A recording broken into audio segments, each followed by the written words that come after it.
Boa noite a todos, sejam bem-vindos ao curso de extensão Os Primeiros Povos das Américas. É mais uma aula, né? Nós vamos prosseguindo aí para o nosso curso, espero que vocês estejam gostando. Lembrando, eu sou Valéria Portugal, aluna do curso de Licenciatura em História da Universidade Uninter, Polo Tijuca, Rio de Janeiro. E hoje, né, dando prosseguimento aqui à nossa aula, nós vamos falar dos povos indígenas, né, que ocuparam e ocupam, né, onde hoje é o Brasil, né, as terras onde hoje é o Brasil.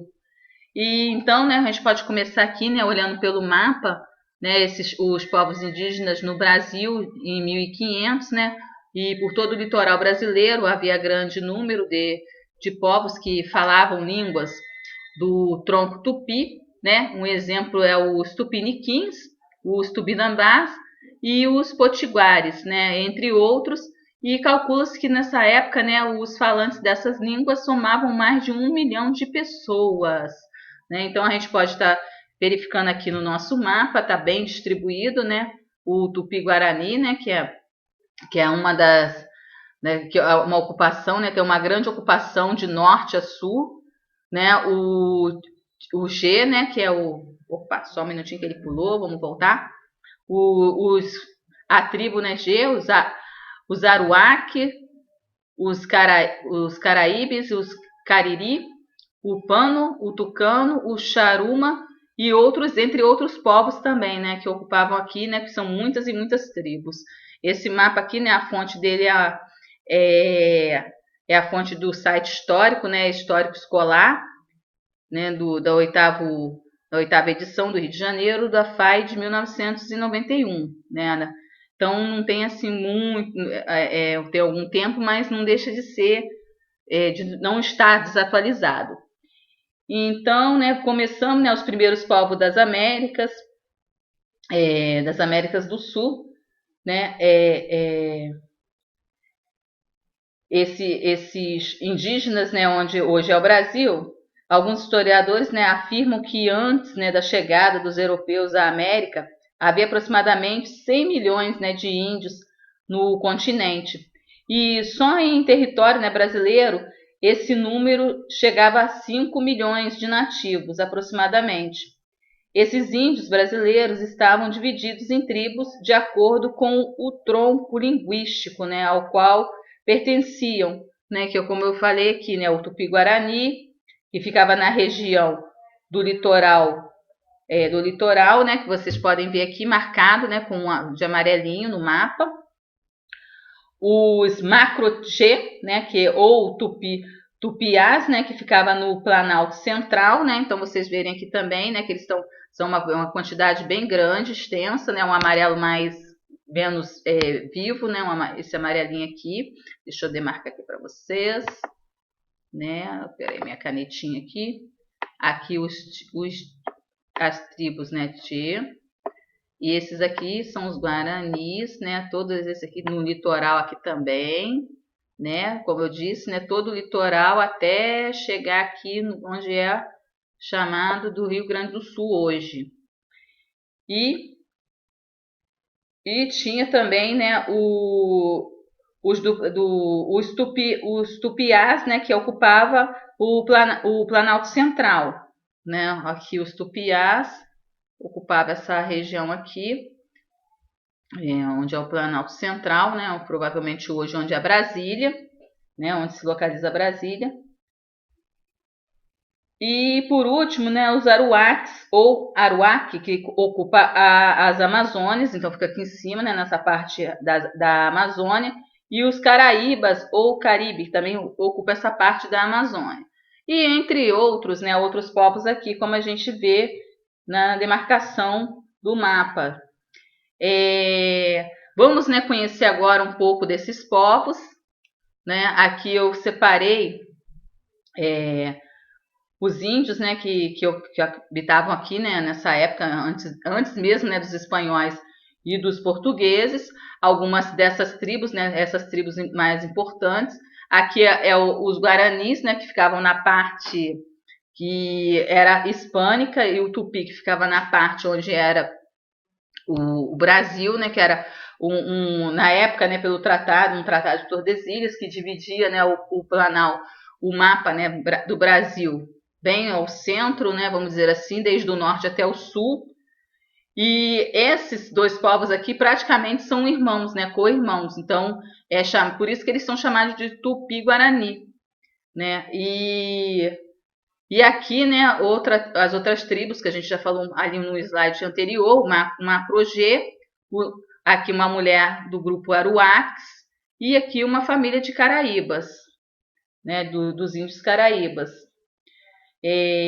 Então, né, a gente vê que nessa época, né, antes do Brasil, né, também ser achado, né, como eles agora falam, né, que ninguém descobre uma terra, como a gente já disse, né, na primeira aula, ninguém descobre nada que já tenha ocupação, né? Então, aqui antes de 1500, esses povos, né, viviam da caça, da pesca, da agricultura do milho, do amendoim, do feijão, abóbora, batata doce e principalmente da mandioca, né?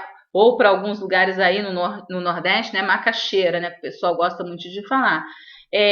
Dessa agricultura era praticada de forma, né, rudimentar, pois utilizavam, né, técnicas de coirava, né, que era as derrubadas da mata e queimada para limpar o solo e o plano, que inclusive até hoje são feitas, só que de uma forma, né, mais agressiva, né? Então a gente vê aí que as queimadas já haviam desde aquela época, mas como aqui o continente era praticamente todo ocupado pela vegetação, então sofria muito menos, né, do que hoje.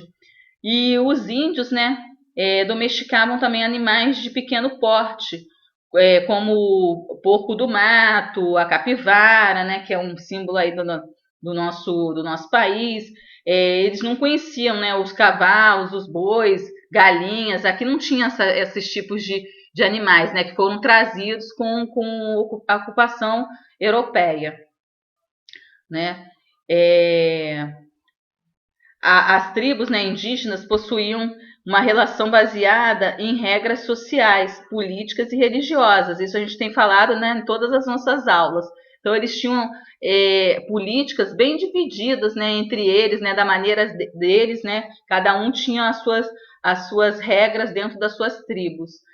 O contato, né, entre as tribos acontecia em momentos de guerra, casamentos, cerimônias de enterros e também no momento de estabelecer alianças contra um inimigo comum, né? Então eles também não ficavam isolados, eles tinham essa convivência, né, entre as tribos, mas para fazer alianças de guerra, alianças de povos, né, alianças enfim, trocas, né? Ou também culto aos deuses que às vezes eram mesmo, né? Vamos dizer assim.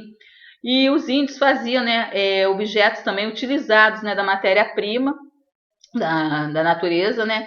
Que vale lembrar, né, que os índios respeitavam, né, e respeitam muito o meio ambiente, retirando dele somente o necessário para a sua sobrevivência. Dessa maneira, né, construíam canoas, arcos e flechas. E as habitações, né, que são chamadas de oca. A palha era utilizada para fazer cestos, esteiras, redes e outros objetos. A cerâmica também era muito utilizada para fazer potes, panelas, né, e utensílios domésticos em geral.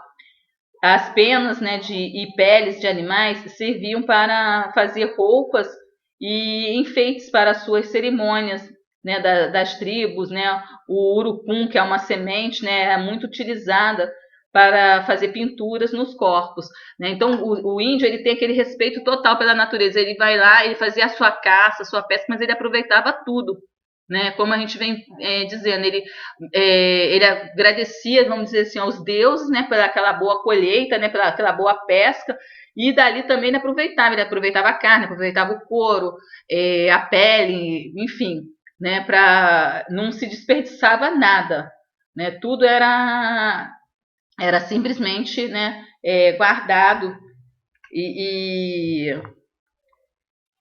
e, e prontamente, né, utilizado, né.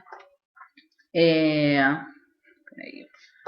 Então, né, aí a gente vê aqui, né, as... Só um minuto. Aqui a gente vê a disputa, né, a disputa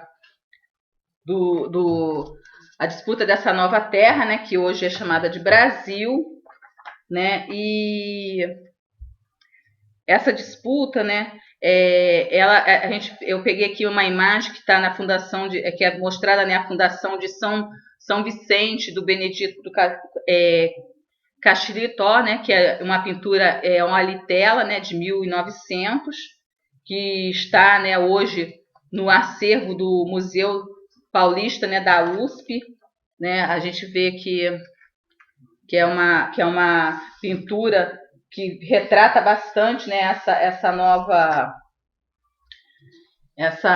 nova ocupação, né, digamos assim, portuguesa. E logo, né, aí essa conquista de terras, o que aconteceu? Como a gente aprendeu, né, em história que em 1500, né, Pedro Álvares Cabral chegou aqui ao Brasil, né, com as suas caravelas também, assim como Cristóvão Colombo chegou às Américas, né? Então, os portugueses não ligavam tanto. Portugal tomou posse, mas deixava que as terras, assim, vamos dizer que à deriva.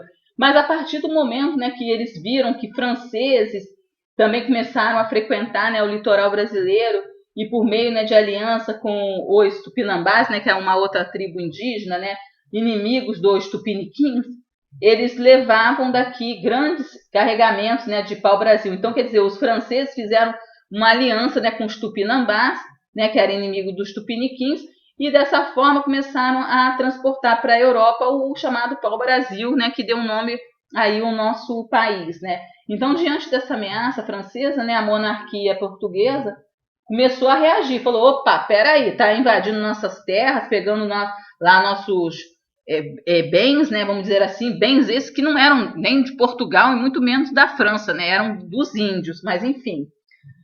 Começou a mandar para cá também, para a colônia, né, vamos dizer assim, né, começou a vir para cá, para o litoral brasileiro, as suas expedições, né, comandadas por Cristóvão Jacques.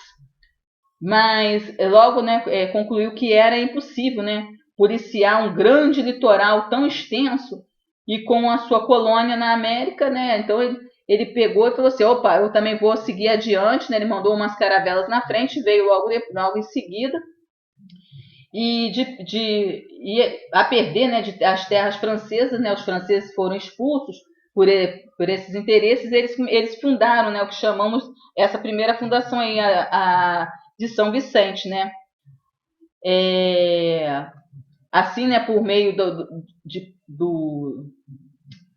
por meio de perder, com medo, né, de perder as terras, né, para os franceses, o Dom João III, né, decidiu colonizar então o território conquistado, né, após, né, a expedição, né, do Cristóvão Jacques, né, ter conseguido, né, pegar novamente. Então aí começou a colonização, vamos dizer assim, portuguesa, né, a expansão, né, dessas colônias, né? E a expedição colonizadora, né, de Martim Afonso de Souza combateu, né, além de combater os franceses, explorou o litoral brasileiro também, né? E em área habitada por indígenas, os Guaianazes, né? E Carijós, fundou o São Vicente em 1532, que é essa imagem que vocês veem aí na tela. A primeira vila, né, do Brasil, vamos dizer assim, e ali ergueu uma capela e o próprio engenho, né, destinado à produção de açúcar. Né? Então a gente vê aqui bem na imagem, né, a chegada, né, dos portugueses, das caravelas, e eles levantando esse engenho. Né? Junto com as caravelas, né, vieram também os que a gente chama jesuítas, né, aqueles que vieram para ajudar eu vou usar uma palavra que talvez não tão certa, mas a domesticar o povo nativo da terra, que eu acho que foi isso que os jesuítas fizeram, na minha opinião. tá, gente? Eu estou dando aqui minha opinião, mas enfim, tem gente que não acha que não aconteceu dessa forma, mas ao meu perceber, eu acredito que os jesuítas eles vieram para ajudar, sim, talvez até enganados, como a gente vai ver aqui a seguir, né, as missões jesuísticas, né? Essas missões, elas começaram, né, para vocês entenderem o que são as missões jesuísticas, elas começaram primeiras na década lá de 16, né, no século 16, a partir da criação da Companhia de Jesus, em 1534, também chamada de Redução. Essas companhias, né, de Jesus eram ordens religiosas que tinham como objetivo a disseminação da cultura e religião católica pelo mundo, né? Então ela disseminava, né? Ela chegava e queria impor, né, a sua cultura, a sua religião. Ela surgiu, né, em resposta às reformas religiosas de Lutero, que começou em 1517. Assim, né, as companhias de Jesus, ela vai organizar e fomentar as expedições de doutrinação, né, religiosa durante o século XVI até o século XVIII, que são as missões jesuísticas, né, as chamadas missões jesuísticas. Essas missões estiveram presentes na América, né, e também na África, né, mas como a gente aqui está falando de América, então nós vamos focar aqui no assunto América, mas essas missões também tiveram na África, para quem tiver interesse, né, quiser pesquisar, então fica aí uma dica, né. Aí vocês observam, né, aqui nessa imagem, né, que são os jesuítas catequizando os índios, né, os jesuítas eles aportaram, né, aqui no Brasil em 1549 e no Peru chegaram em 1567. No México também teve essa doutrinação, né, em 1572 e na Nova França em 1611, né, a Nova França, que para quem não lembra, lá na nossa primeira aula, Canadá, tá? Aí vocês vão falar, e os Estados Unidos? Não teve exatamente esse tipo de doutrinação jesuística, mas teve um outro tipo de doutrinação, mas não cabe aqui a gente entrar nesse assunto. Mas teve sim, tá? Teve grupos religiosos que queriam também impor aos índios norte-americanos a sua religião e a sua cultura. Tá bom? Então fica aí também mais uma dica para vocês pesquisarem, né? E o sistema, né, missionário levou várias décadas. Só que esse sistema, eles chegaram nesses lugares e eles levaram também, não foi assim, né, de um dia para a noite. Esses índios também eles relutaram.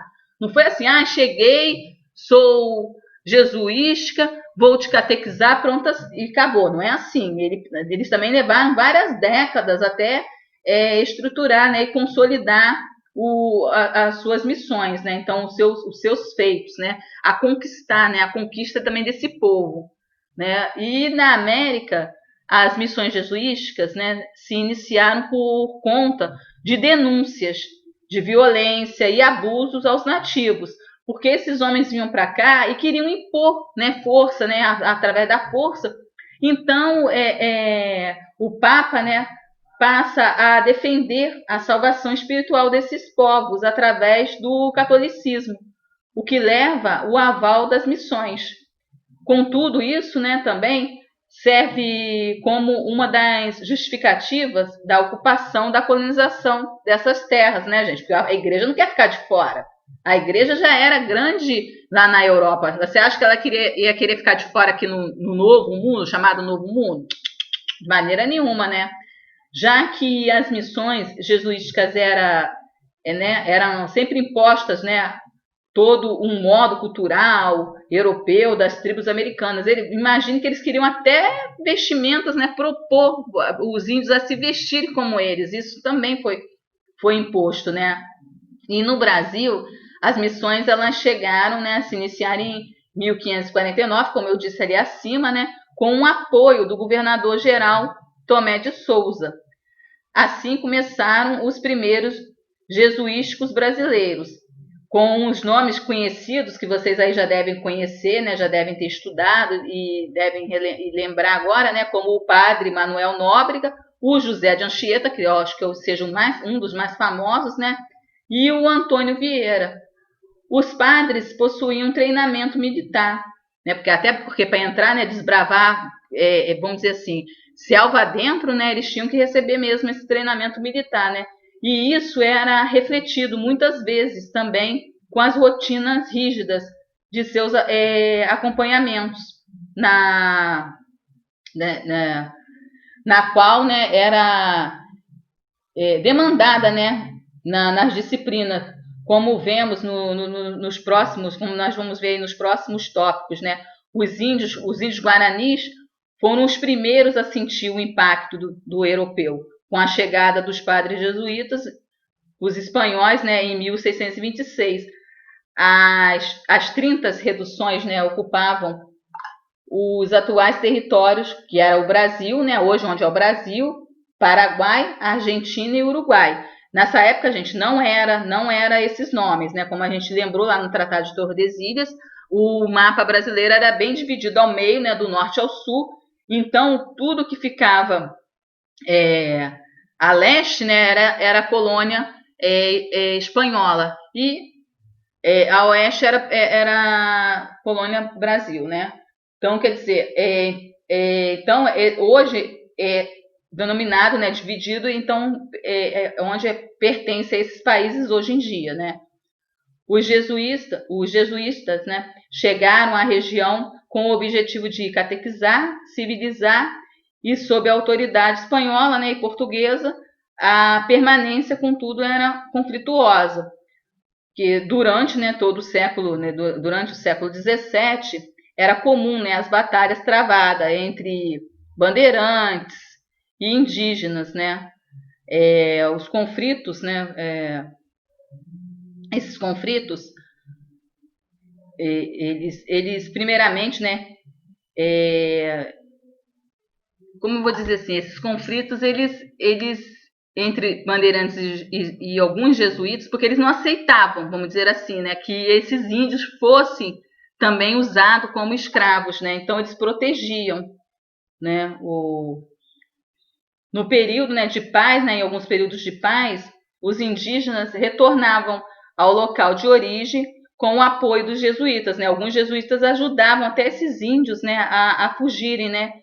E entre, né, os desafios, né, dos padres jesuítas estavam os de convencer os índios de que precisavam, né, ser sedentários, monogâmicos, já que de algumas tribos, né, ou a maioria delas, são povos nômades, poligâmicos, né, como a gente já viu, né, e além disso são politeístas, né.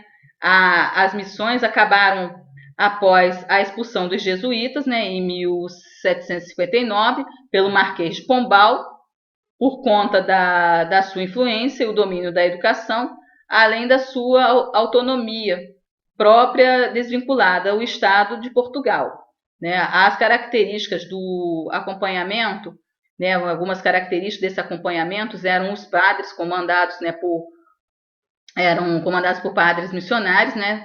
Tinham caracteres de autoritário, né, exigindo disciplina dos indígenas, como o uso, né, de punições físicas caso as demandas não fossem cumpridas, né? Como eu disse aqui, alguns desses padres usavam sim da força, tá? Eles não eram sempre bonzinhos. Seu objetivo principal era a catequização, né, como a gente disse, né, do indígena, adaptando aos costumes religiosos, sociais e culturais da Europa. Imagine eu chegar num local e querer que a pessoa haja conforme eu ajo, querer que a pessoa vista conforme eu me visto, fale conforme eu falo. Isso aí é totalmente um massacre, né? Você querer impor algo que não é não ter respeito. Eu penso dessa forma, eles não tinham respeito por esses povos, não é? Dentro dos seus acompanhamentos, né, foram instituídos os primeiros objetos, né, de educação que moldaram, né, a base das primeiras escolas brasileiras, né? A educação no Brasil começou com o monopólio jesuítica e intrinsecamente, né, ligado aos valores cristãos, né, perdão. Os jesuítas, né, na parte do Brasil, trabalhou com o povo tupi, né? E os espanhóis, né, os jesuítas espanhóis, com o povo guarani, né, o povo chamado de Guarani. Então, a gente vê que eles, embora, né, a igreja dissesse, estamos aqui para protegê-los e, enfim, né, vamos domesticar porque é um povo selvagem. Gente, selvagem como? Cada um tem sua cultura, cada um tem seus valores, né, culturais, suas crenças. Então, você pensar diferente é ser selvagem, enfim, né?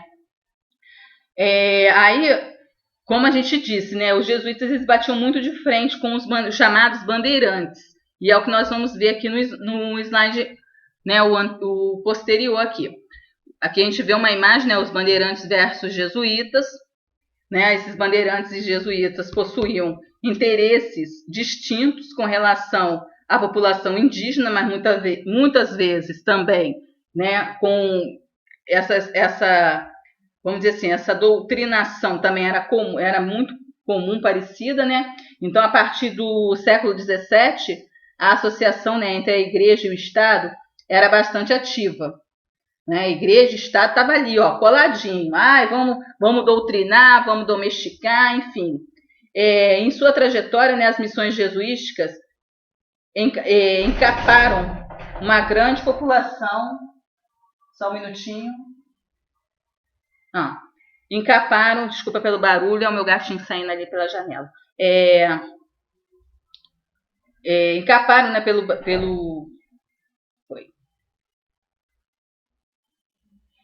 uma grande população indígena, né, que ganhavam a educação religiosa em troca de uma rotina de serviços voltados à manutenção desses próprios locais.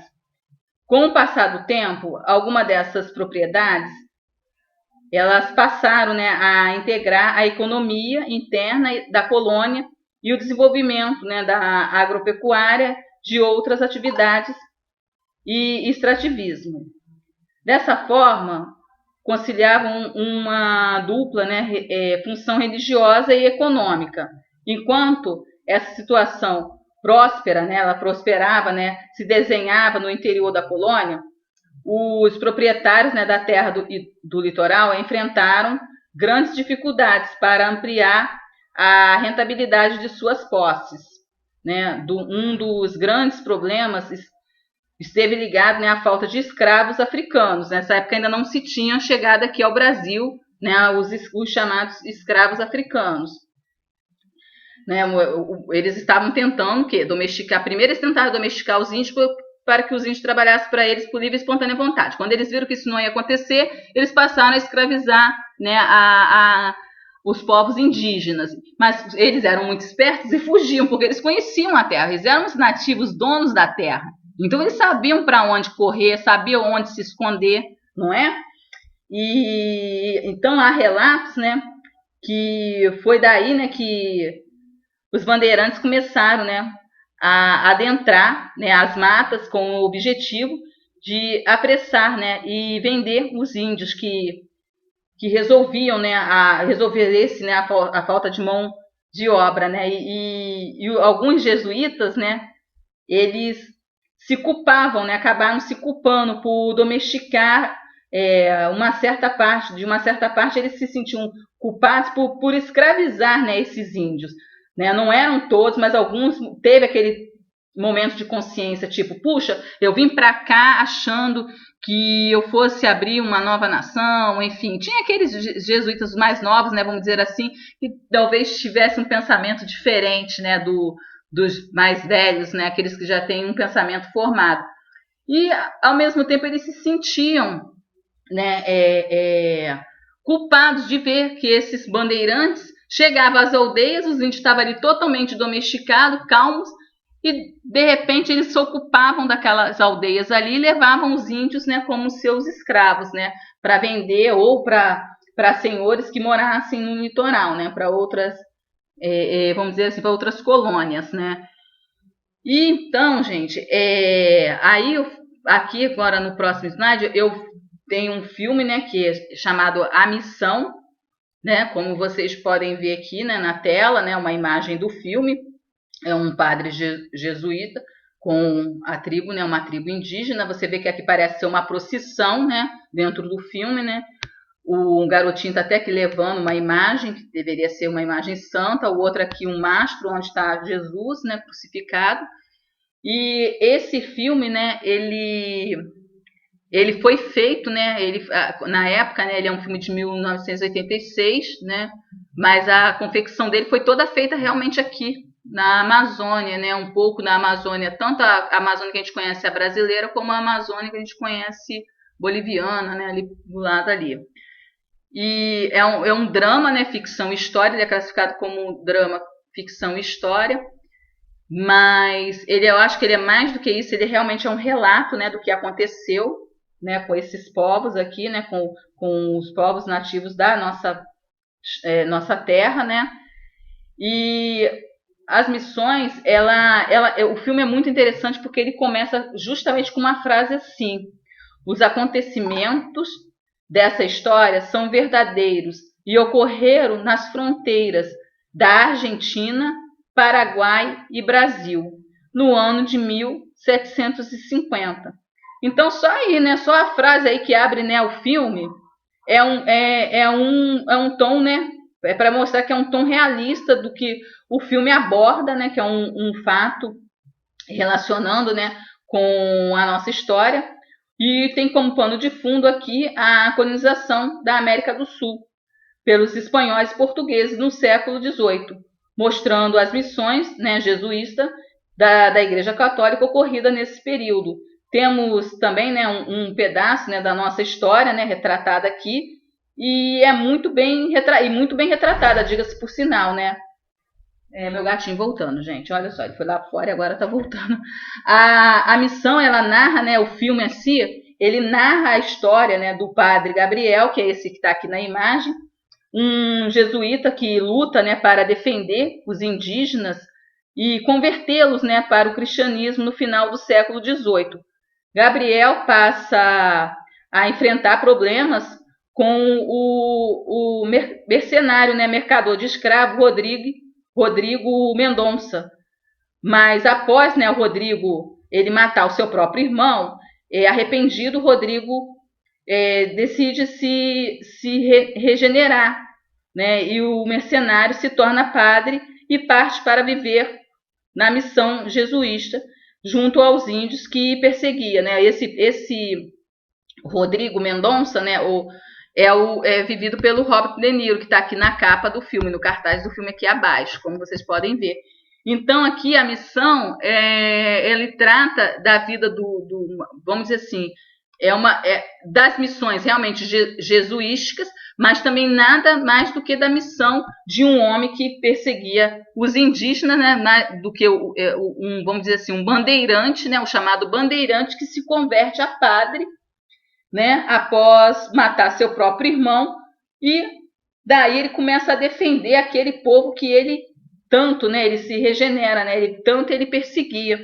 Vale a pena, né, assistir, é um filme muito bonito. Eu lembro que na época, né, quando eu assisti em 2 momentos, né, um em casa, né, com a minha família, e outro também em sala de aula na época. E agora, né, obviamente, para estar fazendo aqui para vocês aqui esse curso, né, tá participando. Mas vale muito a pena vocês assistirem também, né? Ele tem também no YouTube, né? Como tem ele de forma, né, legendada, dublada, para quem prefere, né?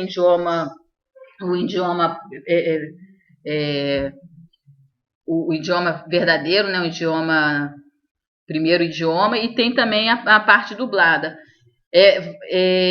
Eu espero, né, que vocês tenham gostado, né? A nossa aula ela vai ficar por aqui hoje, né? Lembrando aqui que a gente tem aqui no finalzinho todo o link, né? Aqui tem todas as referências usadas na aula. Mais uma vez, né? Eu peço a vocês que deixem aí um like, deixem seu endereço e nome para que a gente possa computar aqui a aula. Também, após assistir, né, o filme, vamos debater aqui, deixa aí o que vocês acharam, né, o que é mentira, o que é verdade, o que não foi história, né, se exageraram ou não. E Fico aqui por aqui hoje. Na próxima aula, né, vamos falar, porque aí vocês vão falar assim, poxa, mas você entrou na parte Brasil e não falou nada, falou daí das questões jesuísticas, enfim, é porque eu falei um pouquinho resumidamente aqui dessa história do Brasil, mas na próxima aula vamos falar um pouco dos nossos povos indígenas e vamos falar dos Tupi-Guaranis, né? Que eu acho que é uma tribo aí que é bastante conhecida, muita gente fala, inclusive faz parte do idioma, tá? Esse português que a gente fala aqui, né? Que é o chamado português brasileiro, tem muita influência aí, né? Na língua, né? Indígena, né? Não é só o português de Portugal, nós temos muita influência dos nossos povos indígenas, né? Lugares que tem aqui, locais, né? Cidades, estados, comidas, né, que a gente usa até come, né, e utensílios que a gente usa e fala, né, com um nome indígena. Então nós vamos falar disso nas próximas aulas, tá bom? Espero que vocês tenham gostado. Uma boa noite para todos. Fiquem com Deus e eu aguardo vocês aqui na próxima aula. Um grande abraço a todos. Boa noite.